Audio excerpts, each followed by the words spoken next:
Welcome back to another thrilling episode of Mad Musings, where today we are looking at the Steampunk RPG Tephra. Tephra means rocks expelled from a volcanic eruption, for those who don't know. The game is a local product. The designer frequented my local game stores for his playtest groups. This was kickstarted and made 22 times the amount asked for, and that's when things started going wrong. I'm Mr. Welch, and let's learn the lessons of Tephra. Tephra was designed by Cracked Monocle back in 2012 by Daniel Allen Burrow for a Kickstarter. There was a problem getting the books out to all the backers, which caused problems with the game and led to a name change and a personnel change.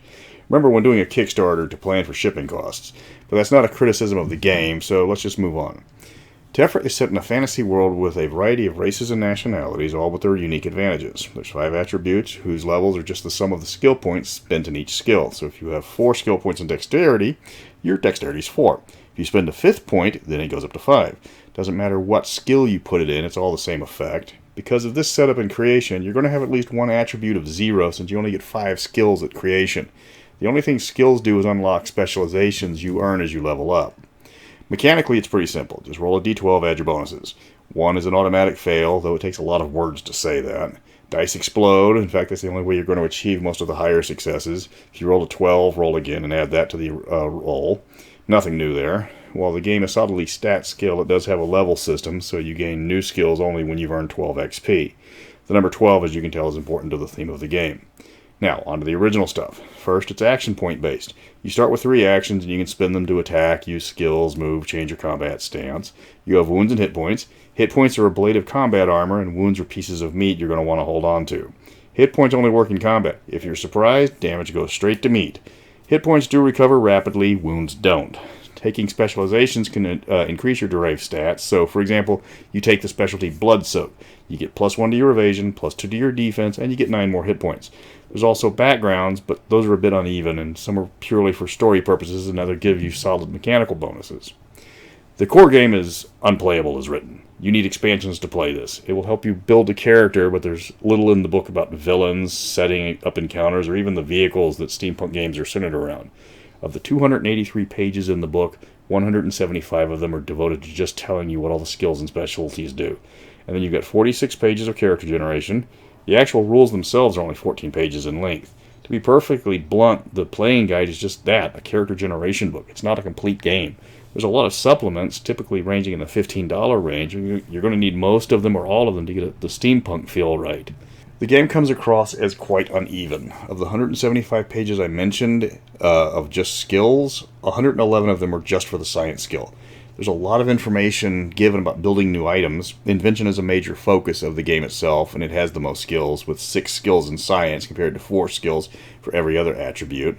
You can build lots of things with your science skills, but at the expense of not being good at anything else. Skill points in this game are quite scarce. You only get 3 every level, and specializations are also difficult to acquire. You will level up about every 4 games per their suggestion on handing out XP, so that gives you about an idea how much your character is going to progress. Combat is dueling dice. It's not a system I favor. If you've seen my past reviews, you know that. You spend 2 actions to hit somebody, then they spend an action to evade. Whoever rolls higher wins. You can spend actions in advance, though constantly dodging leaves you nothing to do on your turn.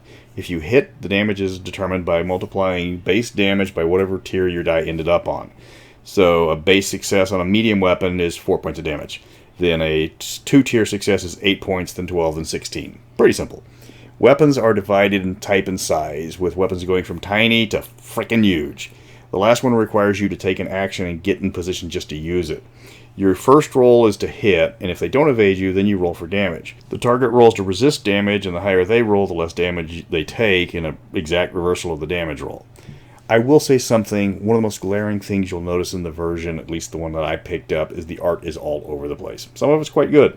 Others look like a hastily drawn pencil sketch. There's no consistency at all. On pages 20 to 21, there's cartoonish art that looks like it should have been used in the Steampunk Pip-Boy in that style. That was actually my favorite art. I wish they would have kept with that art style because it was unique and it popped out at you on the page. But sadly, that's the only location. The game doesn't know whether it wants to look like anime or it looks like Victorian. Like the rest of the book, it comes across as just scatterbrained. I don't get that much of a steampunk vibe from the book, and that's its biggest sin. The mechanics are both innovative and repetitive at the same time. It's hard to get a solid feel because everything is just all over the page. The races include most of the steampunk staples like gnomes and some Victorian elves called farishtas. It also throws in ocean-dwelling Ayandin, fish people, some feral elves, and the hedonistic satyrs. None of them really stand out. They're all given example characters and some racial trivia, but they seem to be lacking in what their place in the world is, and it's probably covered in one of the numerous expansions, but I didn't see it. Another aspect I noticed is the backgrounds that give a benefit are, again, all over the place in terms of balance. For example, the national backgrounds for the citizens of the nations of Zelhads has everything from people bowing to you as you walk by, to people recognizing your social status, and at the very bottom of that list, you get +4 to all science skill checks when determining certain traits of alchemical solutions. So very few story bonuses, and at the very end, a massive, large in-game bonus. And this is all through the book. So for every solid skill bonus a background gives, there's several that give bonuses that are only rarely going to happen or only apply to a specific region. The book needed more work before it was released. I hoped that later editions fixed the numerous typos and normalized the art style. The difference between your and you are slipped past the editor so many times I lost count. They managed to spell the word stomach differently twice in the same sentence. I know that no book is going to be typo-free, but when it becomes obvious, there's a problem. I'm not saying this as an editor. I'm saying this as a casual reader that knows that there's no E in stomach, which is glaring because they've already spelled it correctly previously in the same sentence. I've been fighting with this review for a while. I've got a friend that actually worked on it, and I'm trying to be as honest as possible in this review without being cruel. It had potential, but it fixated on the wrong parts and skimmed over the good parts. The art problem could be fixed with a bigger budget, but the excessive amount of skills needs an editor badly. If you want to pick up Tephra, you can get the hardbacks on eBay for not much. If you want a PDF, they have all of them on the Parlor Gaming website, again, for not much. Next book up in the Mad Musings is Foss's Renegade Legion Legionnaire. This is the RPG element of a group of board games that were known for its brutal nature and its highly creative combat resolution. It was a promising system with an unusual premise and some unfortunately clunky combat. But until next time, remember, good art saves bad games. Bad art will kill a good one.